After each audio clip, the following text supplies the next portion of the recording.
Um bom dia, uma boa tarde, uma boa noite a todos que nos escutam nesse momento. Hoje vamos dar continuidade à nossa disciplina e iremos trabalhar a terceira unidade, que trata da Constituição Federal e a conquista da cidadania do trabalhador brasileiro. Nesta aula, a gente tem, naturalmente, um foco ou um objetivo de reconhecer a Constituição Federal, e aqui celebrando a Constituição de 1988, a nossa atual Constituição, como instrumento que resguarda e garante direitos e deveres individuais e coletivos. Tá? Então, nosso objetivo nessa unidade, nesse momento, é reconhecer a Constituição como instrumento que resguarda direitos individuais e coletivos, bem como analisar a contribuição da educação para a cidadania, este que é um dos desafios constitucionais, né? Há uma garantia constitucional de direito de educação, e nesse sentido a educação para a cidadania. E ainda identificar um elemento sobre os mecanismos constitucionais de exercício da soberania popular.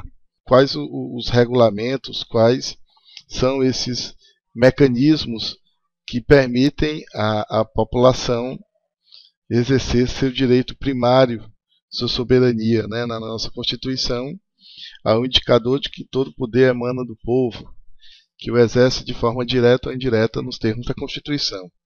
Então, com isso, a gente apresenta os objetivos dessa terceira unidade, que, repito, tratará sobre a Constituição Federal, bem como de direitos individuais e coletivos, bem como elementos de cidadania.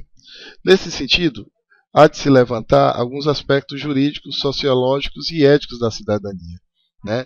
Primeiro, vale a pena a gente retomar um conceito de um famoso sociólogo brasileiro chamado Betinho, o Herbert de Souza, né, bastante conhecido por um programa, por um projeto chamado Natal Sem Fome, né, de cunho bastante social, sociológico. Ele deu uma definição de cidadania que ainda hoje nós a utilizamos como referência. Diz Betinho que cidadão é o indivíduo que, consciente de seus direitos e deveres, participa ativamente das questões que envolvem a sociedade. Bom, então, consciente de direitos e deveres, né? Esses dois lados da mesma moeda são importantes para o conceito de cidadania. Não há que se falar de cidadania apenas do ponto de vista de direitos, mas não há que se falar apenas do exercício de deveres, da prática dos deveres.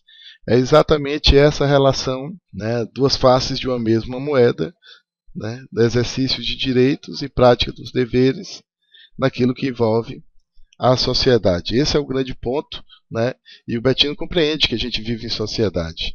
E vivendo em sociedade nós estamos ligados em vários níveis, né? Então, essa participação no que acontece no mundo, no que acontece comigo, na minha participação, dessa compreensão de ser cidadão, é que, do ponto de vista sociológico, nos remete a essa compreensão. Se a gente pensa numa definição jurídica de cidadania, o dicionário pode nos ajudar. Ele vai dizer que seria a condição de uma pessoa que, como membro de um Estado, se haja no gozo de direitos que lhe permite participar da vida civil. Observem, há elementos aqui ainda da conceituação sociológica, né, da participação dos direitos, mas em relação ao Estado. Então, significa que o Estado, se eu tenho direitos perante ao Estado de participação da vida política, o Estado tem deveres para comigo. Então, nós vamos já compreender essa relação de cidadania, essa relação onde a pessoa tem direitos e, consequentemente, o Estado tem deveres, mas também o Estado tem direito de nos ordenar juridicamente, e nós temos deveres perante o Estado. Quando há uma quebra dessa relação de direitos e deveres, nós vamos ter crise no conceito de cidadania, tá? Tanto no conceito de Betinho, né, quanto no conceito jurídico. Então, se a gente fala politicamente esse conceito, a cidadania representaria essa responsabilidade e, podemos dizer também, um compromisso ativo, né, com a sociedade, né, com as pessoas, com a polis, né, com a organização dessa cidade, quer seja ao nível de cidade, de estado ou de união. Então, essa ideia de cidadania ativa, ou cidadania militante, foi um conceito que surgiu pós-Constituição de 88, exatamente nos chamando a atenção dessa necessidade de participação política. Não necessariamente, né, nós podemos nos filiar a partido político, mas quando a gente trata de participação política, não se reduz ao conceito de partido político, ela é bem mais amplo, bem mais geral e bem mais necessária ainda. Então, nesse sentido, significa que fazer com que o indivíduo participe, cobre, questione os poderes constituídos, o Estado, né, a partir dos seus poderes, a partir dos seus órgãos. Então a gente vai perceber que há uma ideia que é um contrato social. Há uma ideia de que as pessoas se reúnem, né, e de alguma forma corroboram, confirmam, aceitam um Estado, e esse Estado organize nosso futuro, nossas vidas, né? Quer seja produzindo os bens e serviços, quer seja na garantia da saúde, da educação, da segurança, da previdência social, enfim, quer seja desses direitos coletivos instituídos. O contrato social, para tentar ficar mais claro, seria então a passagem de um estado de natureza para um estado civil, a passagem de uma individualidade para uma coletividade, né, do eu para o social. É uma espécie de acordo pelo qual os homens nós fazemos, a gente abre mão de parte da nossa liberdade, concordando em transferir a um terceiro, o Estado, o poder de aplicar leis. Eu gosto do exemplo do semáforo, e espero ser claro nesse sentido, porque nós temos o direito de ir e vir. No entanto, o Estado, compreendendo esse nosso direito, regulando esse nosso direito de ir e vir, determina que em determinados locais da cidade você tem um semáforo, né, para regular a ida e a vinda. Então o Estado se sente responsável por tirar a nossa liberdade, quer dizer, ao sinal estar vermelho eu não posso passar, por mais apressado que eu esteja, porque há uma regulação, há uma normatização. Então o Estado cria e aplica essas leis, e eu, como cidadão livre, por aceitar a existência do Estado, preciso obedecer. Imagine que se eu passo no sinal vermelho, achando que tenho o direito de ir e vir, né, um outro carro que vai estar com o sinal verde vai vir também.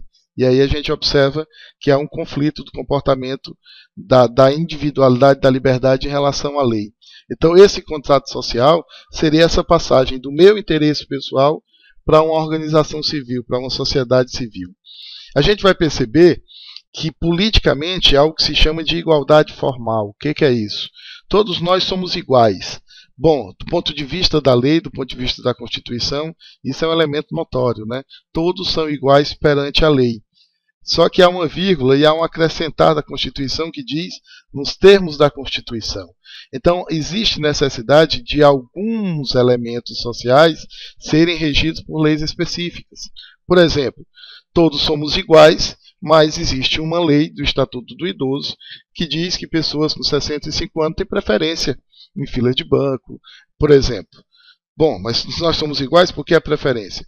Porque o Constituinte, a Constituição também regulou que há uma igualdade formal perante a lei, mas há leis específicas, como o Estatuto do Idoso, Criança e Adolescente, Código de Defesa do Consumidor, são regulações específicas que devem atender determinadas situações ou de vulnerabilidade ou de necessidade de ganho de direito especial. Então, se a gente quiser garantir uma sociedade do ponto de vista democrática, de cidadania, a gente tem que primeiro perceber essa necessidade de igualdade formal, essa necessidade de liberdade. Há uma ideia, então, de que a igualdade formal viria desde o nascimento dos Estados nacionais, que tem a ver com o período da Revolução Francesa. O nosso Estado, como é concebido hoje, ele advém da modernidade, dos seus conceitos fundamentais. A partir da Revolução Francesa, creio eu, vocês já estudaram, né, na história, essa famosa revolução em 1789. Então, alguns objetivos são importantes para a gente identificar o que seria uma política de igualdade formal. Bom, primeiro, combater todas as formas de preconceito e discriminação. Significa combater qualquer forma de pré é o que vem antes, conceituar e dizer o que é. Ora, como é que eu não sei o que é e eu afirmo algo anterior? Né?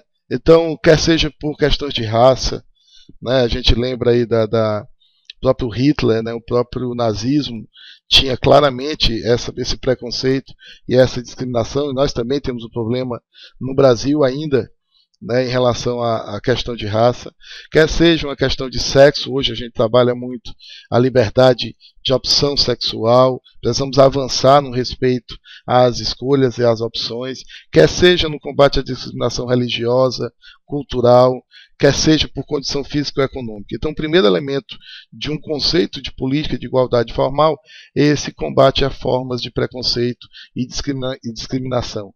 Nesse sentido, a nossa Constituição é bem clara, né? Ela não aceita, não permite e cria inclusive regulamentos contra o uso desse instrumental. Por exemplo, o crime de racismo que temos na nossa Constituição, exatamente para garantir que essa discriminação e esse preconceito não seja válido, não seja perpetuado na nossa sociedade.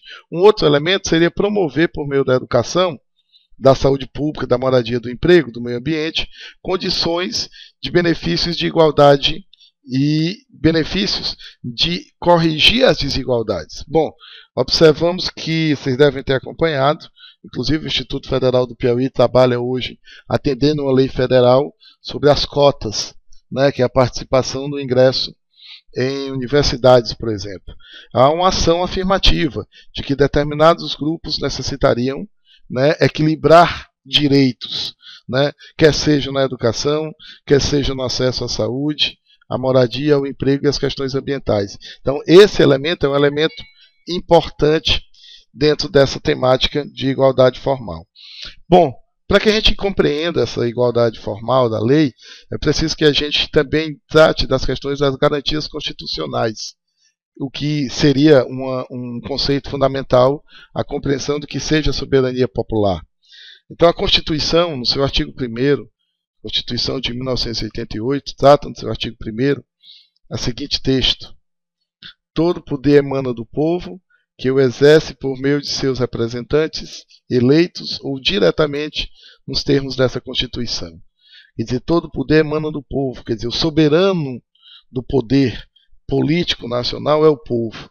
E ele o exerce, esse poder, por ele mesmo, candidatando-se e sendo eleito, ou escolhendo representantes eleitos, né? Isso garante o acesso ao exercício da cidadania por meio da soberania popular. Precisa ficar claro que essa soberania é tão real que quem não lembra do impeachment do Fernando Collor de Mello.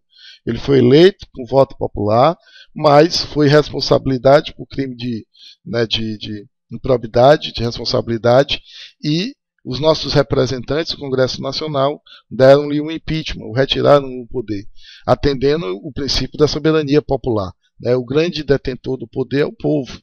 E o povo o exerce esse poder de forma direta, candidatando-se a vereador, a deputado federal, estadual, a prefeito, a governador, a presidente da República, a senador, ou ele escolhe representantes para assim o fazê-lo. Nesse sentido, o artigo 14 vai acabar nos dando instrumentais dessa soberania popular, quais sejam, né, o famoso sufrágio universal, direito de se votar diretamente, você vota, né, a partir de 18 anos, ou de 16 a 18 é facultativo. Esse voto é direto, esse voto é secreto, né, impedindo assim aquela pressão, aquela voto de cabresto, como se tinha antigamente. Há quem diga, professor Max, que ainda hoje o voto de cabresto é utilizado, mas o voto é secreto, né? Isso é um ditame constitucional.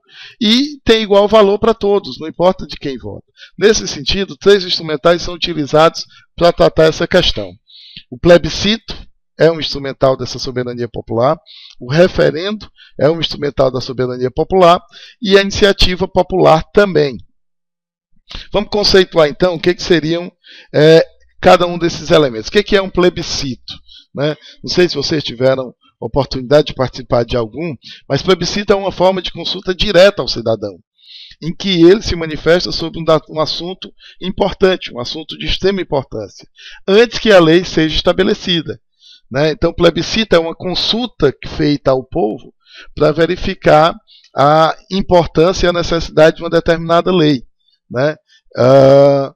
Então, esse plebiscito vem ser referenciado na medida de que, antes de uma lei ser efetivada, entrar em vigor, há uma consulta à população para verificar se esse instrumento precisa ou não ser efetivado, no caso a lei.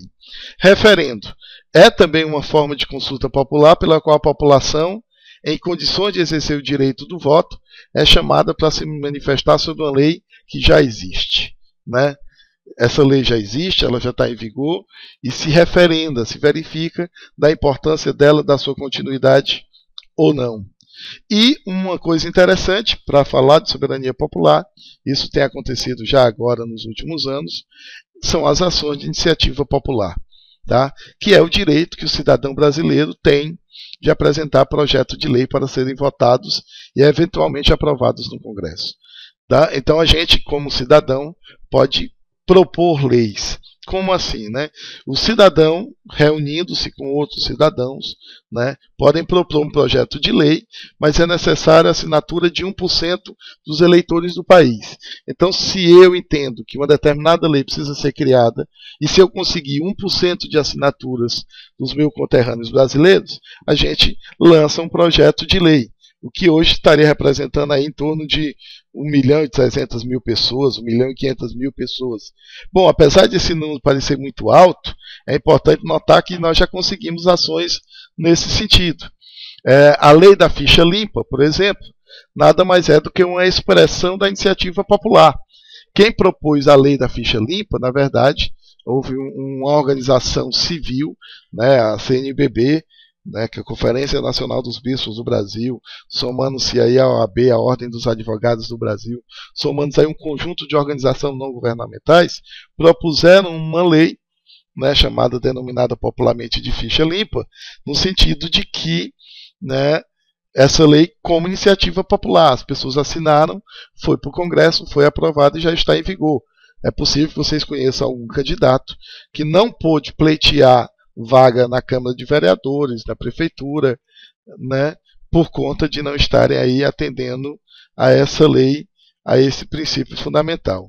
Bom, isso é um exemplo para dizer, então, que quer seja por as consultas populares, referida a um plebiscito antes, ou um referendo depois, quer seja por iniciativa popular, são instrumentais utilizados pela Constituição, né, somando-se aí ao sufrágio universal, ao direito de votar e ser votado, como instrumento da nossa soberania, e aí entendida soberania popular. Bom, vamos só clarear que essa estrutura constitucional ela é formada de fato por esses dois pilares de cidadania, quer sejam direitos e deveres, quer sejam individuais ou coletivos. Então eu separei, isso está no nosso material, né, no nosso texto base, nós separamos aqui algumas leis que podem nos ajudar a essa compreensão de direito e, consequentemente, de deveres. E quando a gente fala de direitos e deveres, entendemos aí de cidadania. Um dos grandes pilares constitucionais é essa igualdade perante a lei. Né, já falamos disso, vamos repetir. Todos são iguais perante a lei, sem distinção de qualquer natureza. São invioláveis o direito à vida, a liberdade, a igualdade, a segurança e a propriedade. Né? Alguém uma vez criou uma sigla a respeito desses direitos fundamentais. Né? Quando a gente junta essas palavras, né, vida, liberdade, igualdade, segurança e propriedade, dá a ideia de vili-se-pro. Né? Vida, liberdade e igualdade, segurança e propriedade. Então, quando a gente fala de vili-se-pro, nós estamos falando dos direitos fundamentais, né, da condição humana resguardados na nossa Constituição. Homens e mulheres são iguais perante a lei, né, e ninguém será obrigado a fazer ou deixar de fazer alguma coisa, senão em virtude da lei e princípio da legalidade. Então a gente reconhece que esses direitos formalmente estão na Constituição, mas não podemos, né, deixar de considerar também que muitos desses direitos se encontram na Constituição, mas não são efetivados na sua prática, na sua existência real. Quantas vezes a gente sabe que esses direitos à vida, né, basta assistir à televisão, nós vamos ver que muitos dos direitos fundamentais à vida, à liberdade, à igualdade, à segurança e à propriedade são rechaçados, são desrespeitados. Um outro direito, um outro fundamento importante é a liberdade de pensamento. Né? Nós somos livres para a expressão do pensamento. Isso é um grande ganho constitucional contemporâneo. Né? Quem vivenciou o período da ditadura vai perceber que foi criado, em anos da ditadura, um ato institucional número 5, o famoso AI-5, onde um dos instrumentais era que cancelava-se a livre expressão. Quer dizer, o Estado poderia podar essa liberdade de expressão, poderia minar essa liberdade de expressão. E quando chegamos constitucionalmente hoje, democraticamente falando, um dos orgulhos do povo brasileiro é essa liberdade de expressão, sendo vetado o anonimato. Quer dizer, eu tenho o direito de usar meu pensamento, expressar meu pensamento, mas eu não posso escondê-lo, eu não posso aí estar informando algo e negando que fui eu que o disse. Eu respondo por aquilo que eu digo. Então, eu não posso ocultar minha identidade. Aqui fala uma ressalva, pessoal, no uso da tecnologia. Quem usa Facebook, e-mails, quem usa blogs, né, é preciso compreender que é livre a expressão do pensamento, mas eu respondo por isso. Eu respondo civilmente, por danos patrimoniais, eu respondo moralmente se aquela informação da minha livre expressão maculeja, né, macula, denigra a imagem de alguém, injuria alguém, né, e eu respondo também com a minha liberdade de consciência. Então é preciso compreender que eu respondo civil e penalmente por aquilo que eu proponho. Nesse caso, eu posso utilizar do instrumental da livre expressão, mas eu não posso negar-me ao anonimato. Né? É assegurado o exercício de cultos, né? Posso escolher minha religião no Brasil. Né? No preâmbulo da Constituição brasileira, o Estado brasileiro é laico. O que significa isso? Significa que o Estado brasileiro não tem religião, então nós temos liberdade religiosa, mas de novo precisamos compreender que essa liberdade vem acompanhada de responsabilidade. Eu sou livre para ter minha religião, mas eu sou responsável ao respeitar a escolha das outras pessoas em terem também sua escolha religiosa. Então, esses elementos trazem elementos de cidadania nesse Estado democrático de direito que a gente se encontra. Há outro direito fundamental, que é a assistência religiosa assegurada a pessoas que se encontram internadas coletivamente, quer sejam militares, quer sejam em presídios, né, há assegurado o direito à assistência religiosa, apesar de não determinação de qual religião, por conta da expressão da liberdade religiosa. Essa liberdade de expressão que a gente falava tem a ver com liberdade intelectual, artística, científica, de comunicação, independente de censura ou licença. Mas, de novo, há leis que regulam a responsabilização dessa liberdade de expressão. Nós temos direito à privacidade, né? O nosso corpo é inviolável, é íntimo, nós temos direito à vida privada, nós temos direito a algo imaterial, que é a nossa honra, a imagem que as outras pessoas têm da gente, como é também assegurado o direito à indenização por danos materiais e morais decorrentes da violação. Bom, dando continuidade, um outro direito fundamental, constitucionalmente falando, é o direito à privacidade.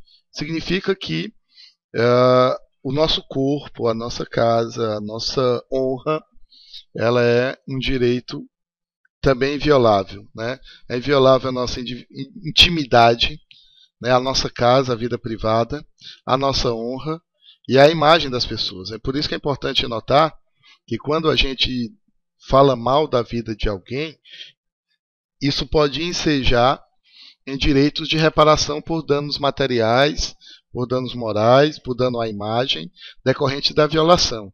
Por isso que a ideia de direito e dever ela anda muito próxima. Eu tenho o direito de minha honra, de minha intimidade, da minha moral ser respeitada. Mas eu também tenho o direito e o dever de respeitar a imagem e a honra das pessoas. Inclusive, pessoas mortas têm direito à sua honra, à sua dignidade preservadas.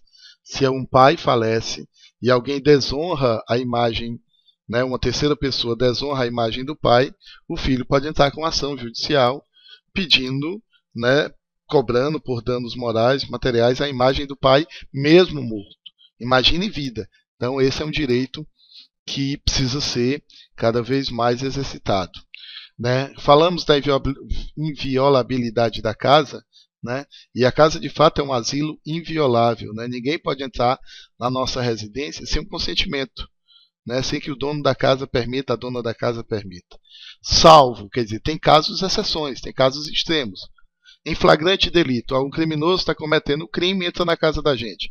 É claro que aí a polícia não vai pedir necessidade da nossa autorização, ela vai entrar porque está em perseguição a um suspeito de um crime, né?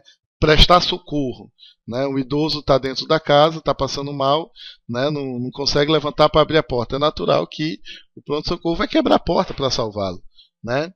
E autorização judicial, né? Então, se o juiz manda um mandado de busca e apreensão do seu computador ou um mandado de prisão, naturalmente a polícia vai entrar na sua casa, quer você queira ou não. Lembrando que é apenas durante o dia. Por isso que quando tem uma ação, é famosa algumas ações da Polícia Federal, né, eles saem de madrugada e ficam esperando o dia amanhecer.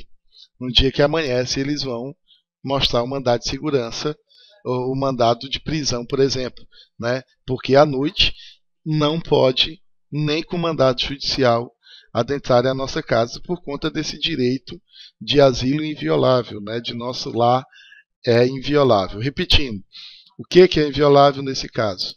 Né, nossa casa, nossa residência, não pode entrar ninguém sem o consentimento nosso, salvo, repito, flagrante delito, momento em que acontece um delito, e aí sim permitiria esse quebra dessa inviolabilidade, prestação de socorro e autorização judicial durante o dia. Significa que nem o juiz autorizando durante a noite pode se adentrar à nossa casa. Beleza?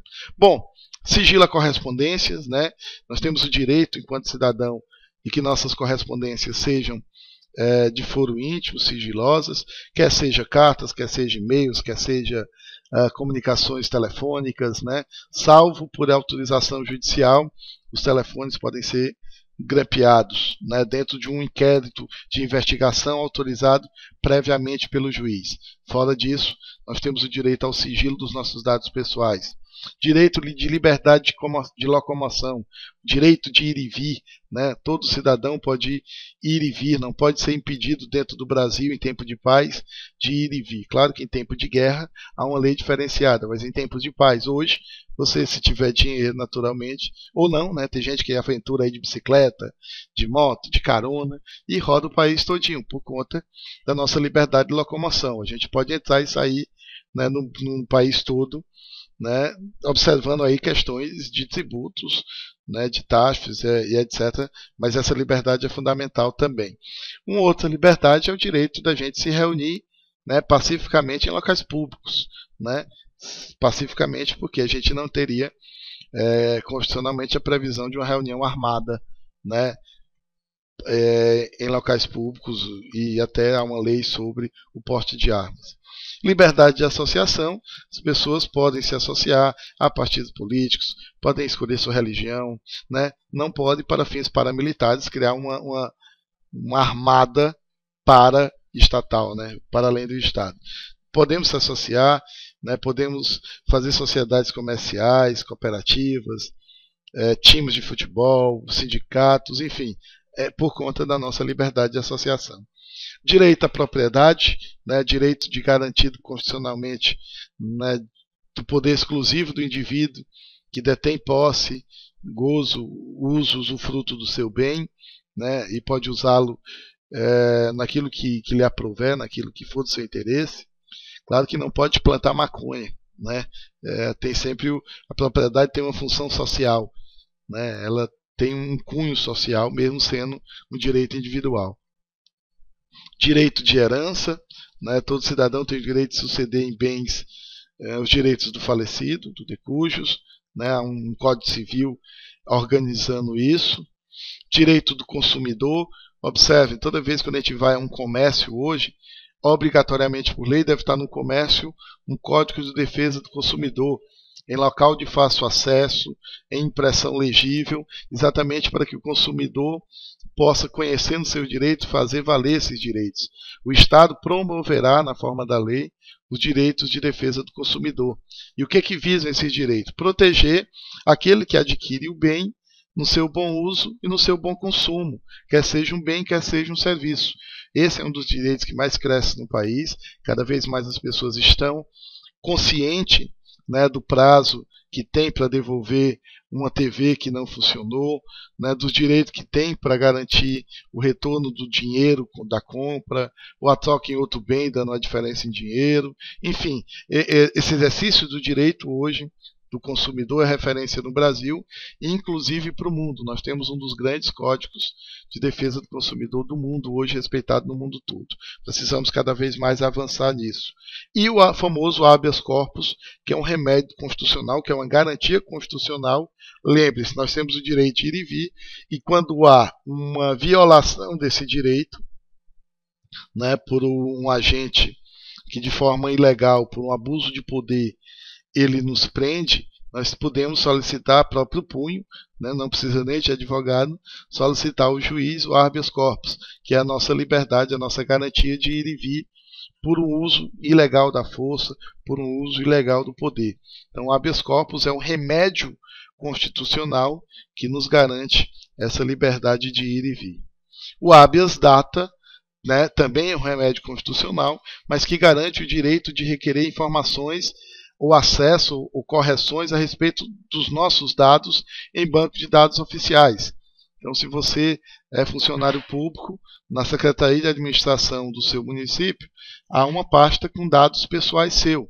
Você tem direito de conhecer que dados estão lá e tem direito, inclusive, de corrigir se algum dado está incorreto.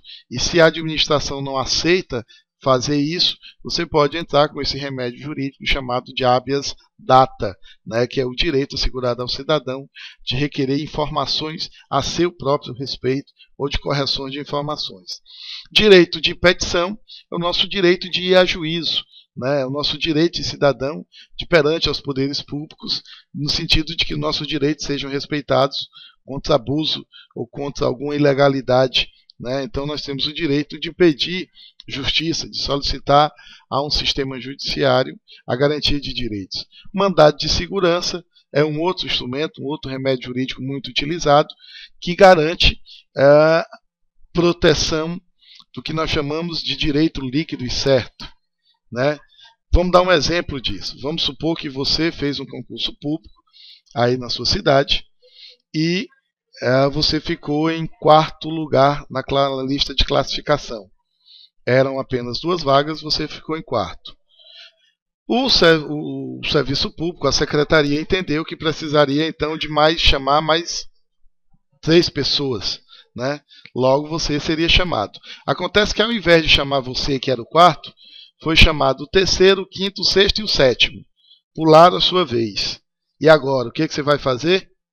Bom, com o mandado de segurança, você tem um instrumento certo para esse tipo de ação. Quer dizer, não poderiam ter chamado a 5ª pessoa se você, 4º, não foi chamado. Você tem o direito líquido e certo de ser chamado em concurso. Nesse caso, a Constituição prevê esse instrumento chamado mandato de segurança. Você ajuiza uma ação mostrando para o juiz que você era o 4º e que você tem o direito preferencial da chamada no concurso. E aí o juiz, com certeza, dará o mandado de segurança, obrigando a administração pública a chamar você por conta de um direito líquido e certo. Tá? Então, o mandado de segurança é um instrumento jurídico que quer proteger direito líquido e certo, e isso é um grande ganho da Constituição de 88, que garante um exercício de direito bastante interessante para a cidadania brasileira. Bom, com isso tem 3 coisas que a gente costuma dizer que a lei não prejudicará em relação a direito. A lei não prejudicará o direito adquirido, né, transitado e julgado. Então, aquilo que você já adquiriu pelo direito, uma nova lei não pode mexer. O ato jurídico perfeito, quer dizer, aquela ação judicial que teve início, meio e fim, né, se costuma dizer no mundo jurídico, transitou em julgado, na última instância, não tem mais o que fazer. O juiz assina lá embaixo, cumpra-se. Ponto. É um ato jurídico perfeito. A lei não pode prejudicar isso. E a coisa julgada, de novo, né, é algo que não pode. Né, é claro que há uma esfera de recurso, né, recurso em instâncias superiores, mas quando não tem mais recurso, transitou em julgado, o direito não pode mais mexer. Então a lei não prejudicará direito adquirido, ato jurídico perfeito e coisa julgada. Bom, e aí a gente chega, de alguma forma, aos chamados direitos sociais, ou direitos coletivos, né? E vamos perceber que esses direitos sociais na Constituição de 88, eles trazem algumas contradições, mas também trazem algumas perspectivas bastante interessantes. Então, espero que vocês tenham uma Constituição. Se não tem, seria interessante adquirir, porque a nossa lei magna, a nossa lei maior, que rege a nossa vida em sociedade do ponto de vista jurídico, civil e penal, e em todos os âmbitos. E no seu artigo 6º ao 11, no capítulo 2, ela vai tratar, né, de um título chamado A Ordem Social. Né? E nós vamos ver a beleza do texto, quão bom seria se esses direitos sociais fossem efetivados na nossa sociedade. Mas o texto Carta Constitucional diz, em seu artigo 6º, dos direitos sociais, a educação, saúde, trabalho, direito à habitação, ao lazer e à segurança, a previdência social, a proteção à maternidade e à infância, a assistência aos desamparados na forma da Constituição. Observem que esses são denominados sociais porque não se restringe a um indivíduo, não é um direito individual, é um direito que cabe a todos os indivíduos. Então, esses direitos sociais, eles são classificados dentro de algumas classes. Então, nós temos direitos sociais que são relativos aos trabalhadores, vamos tratar disso mais adiante. Nós temos direitos sociais que são relativos à seguridade, à previdência social, à saúde, à assistência social. Nós temos direitos sociais relativos à educação e à cultura. Nós temos direitos sociais que integram a linha da família, da criança, adolescente e do idoso. Já falamos aqui do Estatuto da Criança e do Adolescente, falamos aqui do Estatuto do Idoso, né? Então são direitos sociais coletivos. E relativos ao meio ambiente. Isso é um grande ponto de pauta que a cada ano que passa ganha mais força, né? Enquanto o direito da sociedade tem um ambiente sustentável, equilibrado. Então esses temas avançam bastante no nosso dia a dia. Uma outra classificação que muitas vezes pode se dar é a ideia de que o homem também produz, mas que o homem também consome nessas relações sociais, né? Então está no preâmbulo, né, no início da Constituição, que diz que assegurar o exercício de direitos sociais individuais, a liberdade, a segurança, o bem-estar, o desenvolvimento, a igualdade e a justiça como valores supremos de uma sociedade fraterna, plural, pluralista e sem preconceito. Isso é o ideário da nossa Constituição. Quão bom seria se isso fosse efetivamente vivenciado por todos os dias, né? Uma sociedade justa, igual, plural e sem preconceitos. Bom, quando a gente trata de direitos e garantias fundamentais, há um texto, um título da Constituição especificamente para isso.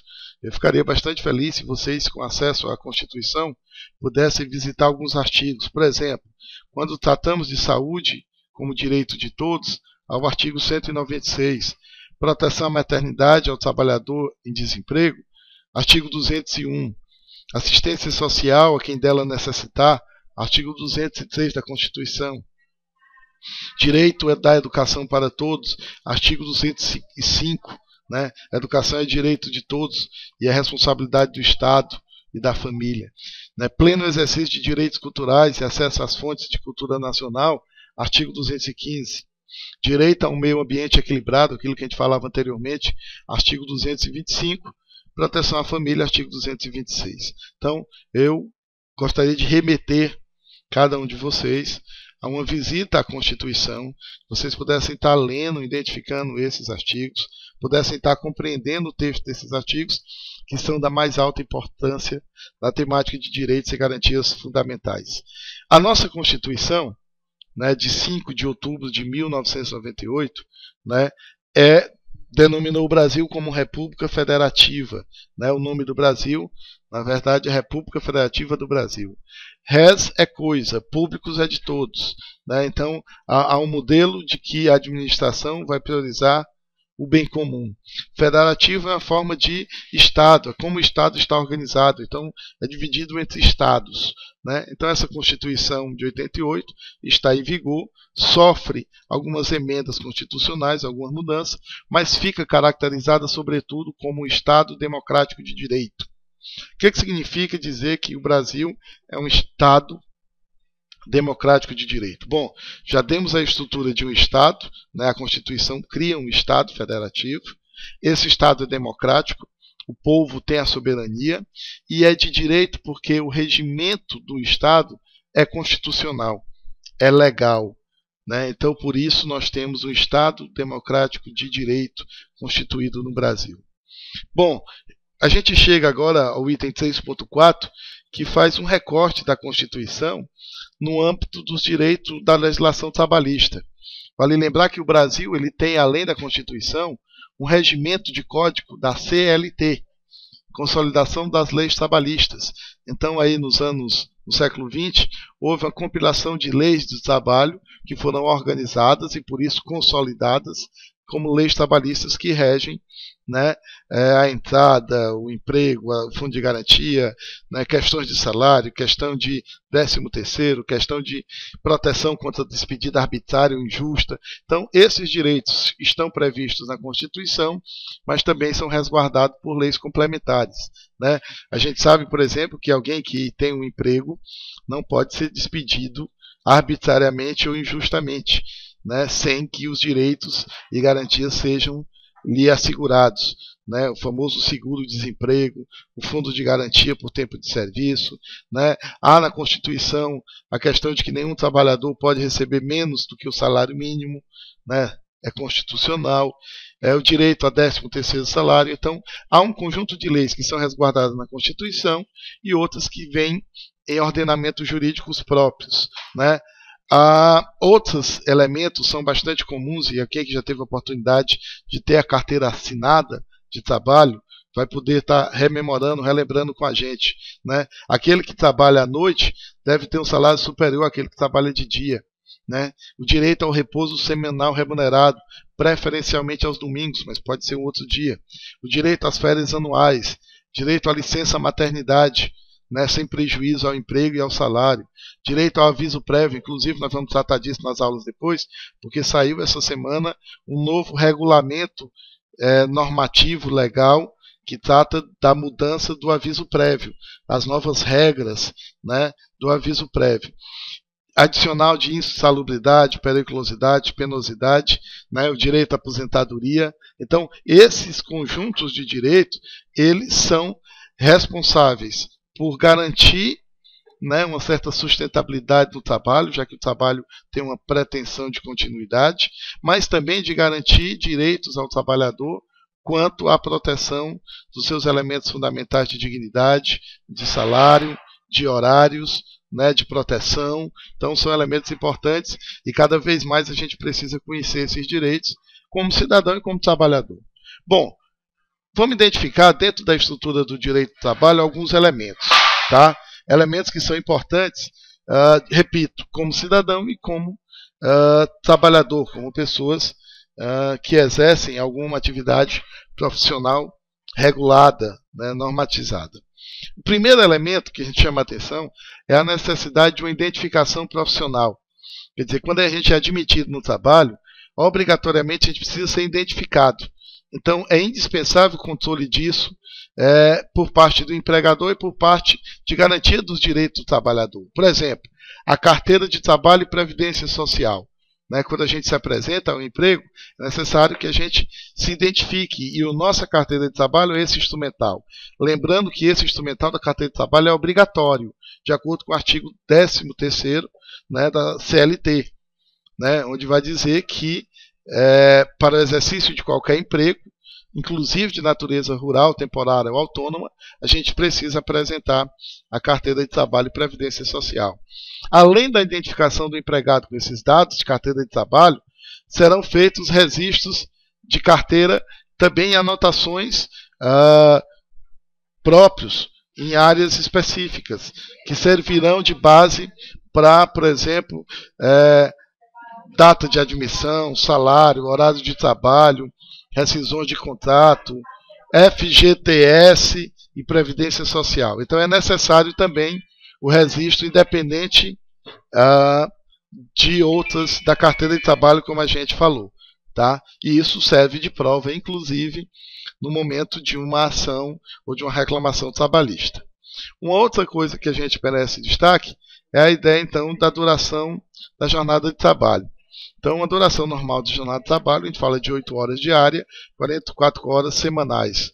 Né? Mas é permitida compensação, redução de jornada mediante acordo ou convenção coletiva. Essa redução só pode ser feita por meio de acordo ou convenção coletiva. Então, precisa ficar claro ainda que o trabalhador que exerce trabalho noturno. Bom, então, dando continuidade, nós vamos perceber, então, que o trabalhador que exerce o seu trabalho noturno, e aí no trabalho noturno, identificando-se por aquele momento que passa das 22 horas de um dia às 5 horas do dia seguinte, ele terá uma contagem diferenciada de horário. Né? A hora de trabalho não é 1 hora, mas na verdade registra-se 52 minutos e 30 segundos, e deve ter um acréscimo em sua remuneração de no mínimo, repito, no mínimo 20% em relação à hora do trabalho diurno, né? Do trabalho durante o dia. Uma outra questão que a gente precisa clarear é a questão e o conceito de remuneração. Normalmente, a remuneração é associada apenas a trabalho, ao ordenado, aquilo que você recebe no final do mês pelo vínculo empregatício. Né? Mas há que se compreender que outros instrumentos, outros elementos compõem o que a gente denomina de remuneração. Né? O homem e a mulher que trabalha para prover sua subsistência e de sua família necessita de remuneração, necessita ser recompensado pelo seu dispêndio de força, de trabalho. Dessa forma, o trabalho não pode ser realizado gratuitamente, exceto a ideia do voluntariado, mas aí não é trabalho. O famoso amigo da escola. Né? Ele não é um trabalhador, né? Ele é um voluntário. Aquilo que se faz de trabalho, né? O trabalhador merece, tem direito ao seu salário, direito a uma remuneração proporcional ao exercício efetivo do seu trabalho. Né? E, é claro, profissionais liberais não recebem o conceito de remuneração, né? Eles acabam adotando os honorários. Né? Se você contrata um advogado, por exemplo, ele não vai te cobrar uma remuneração mensal nesse sentido, ele vai te cobrar pelos honorários, pelo aquilo que o serviço dele representa em relação ao profissional liberal. A remuneração, então, é composta por várias coisas. Tá? O nosso salário, que é o salário base, um salário maternidade, salário família, gratificações, férias, fundo de garantia por tempo de serviço. Né? Então, todos esses elementos compõem o que a gente denomina de remuneração. Tá? Existe um outro tema que a gente precisa clarear, que tem sido exposto nos últimos anos. Né? A lei vai resguardar no Brasil essa questão hoje, que é a temática do assédio moral. Né? Muito já se fala do assédio sexual. Né? Vamos imaginar um funcionário que, usando o seu cargo, sua função, utiliza desse expediente para ter benefícios sexuais com a secretária, por exemplo. Né? Fica caracterizado aí, reiteradas vezes, um assédio sexual. E o que seria o assédio moral? Bom, nos últimos anos, essa é uma questão que passou a fazer parte das discussões trabalhistas no Brasil. Né? Não é um problema que não existisse antes, mas na verdade agora passou a ser um problema também do mundo jurídico, devido ao constrangimento, devido à própria saúde do empregado. Né? O que seria então assédio moral? Bom, um dos conceitos possíveis é que pode ser definido assédio moral como uma prática de violência psicológica contra o empregado. Não é uma violência material, física, um tapa que você recebe, mas é aquela violência psicológica. Né? Exemplos: você expor seu funcionário a situações humilhantes reiteradas vezes, exigir que ele cumpra metas que não podem ser atingidas por pressões psicológicas, delegar tarefas cada vez mais constrangedoras, alegando incapacidade, negar folgas ou feriados, né, agir com rigor excessivo em relação a alguns e benefício a outros. Então, esse contexto prejudicaria a saúde profissional nesse contexto. E aí é preciso perceber que aquele funcionário que se sentir assediado moralmente vai poder inserir uma ação, um processo contra aquele responsável pelo assédio. Então, lembrando que o assédio moral seria uma prática reiterada de comportamentos do superior hierárquico, de constrangimentos, né, de depreciações, de delegações inaceitáveis, mas que criam constrangimento na saúde psicológica, na saúde física do funcionário. É importante, então, diferenciar de apenas uma bronca que você recebe, né? Um dia que alguém reclama, o seu chefe imediato reclama de você por algum comportamento. Isso é um ato, isso é uma bronca. Mas se isso é reiterado, isso cria um constrangimento moral, naturalmente isso permite você acessar a justiça no âmbito, né, dos direitos à sua moralidade, à sua honra. Nós já tratamos isso na aula de hoje, né? E esse aviso prévio, né, que passa a vigorar agora, né, que foi alterado, nós vamos ter um momento posterior para perceber que surgiu essa semana um novo ordenamento jurídico que trata sobre a forma, o rito, né, do desligamento do empregado, né, atual. Bom, por isso a gente não vai tratar aqui desse aviso que está no texto, vamos estar postando no nosso material, na plataforma, elementos que tratam do novo aviso prévio com novas regulações. Bom, o direito de greve é constitucional, porém a Constituição nunca regulamentou uma lei complementar ditando as regras. Por isso, é um direito que ainda não está bem esclarecido.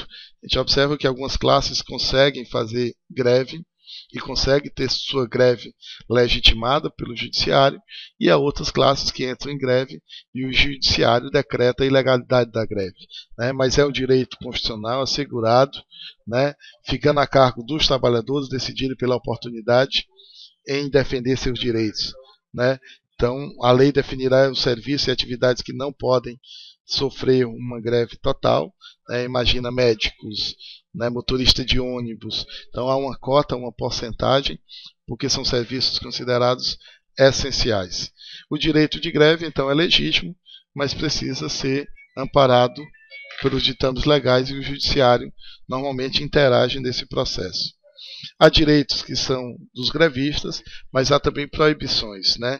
O direito é usar de meios pacíficos para convencer os trabalhadores, mas é proibido adotar práticas de constrangimento de direitos. Por exemplo, uma pessoa quer entrar no trabalho, há um movimento de greve, é claro que podem ficar na frente lá do ambiente de trabalho convidando todos os trabalhadores para a greve, mas não pode impedir um trabalhador que queira entrar e trabalhar, né? Então, o direito de greve também pressupõe que os outros direitos sejam respeitados. Tá? Bom, nessa aula de hoje, para finalizar, nós gostaríamos então de encerrar dizendo que esse estudo simples que a gente propôs, né, espero que vocês leiam o material, repito, esse slide e essa voz não substitui a leitura obrigatória ao material, a participação nos fóruns e as atividades, mas o tema da nossa aula de hoje tratou do conceito de cidadania, quer seja numa visão sociológica de Betinho, quer seja numa visão jurídica constitucional. Né? Para nós nos apropriarmos dessa compreensão, é preciso que a gente compreenda todo o processo da formação social, né, do estado de natureza para o estado civil, para a ideia de Estado, né, e que na verdade o Estado é uma criação constitucional. Quero remetê-los ainda à Constituição. Nós estamos fazendo um curso de Direito e é necessário que, se vocês não tenham, nós vamos estar postando também links de acesso à Constituição Federal, e aí esses artigos que a gente trabalhou na aula de hoje são necessariamente precisam ser vistos e estudados, tá certo?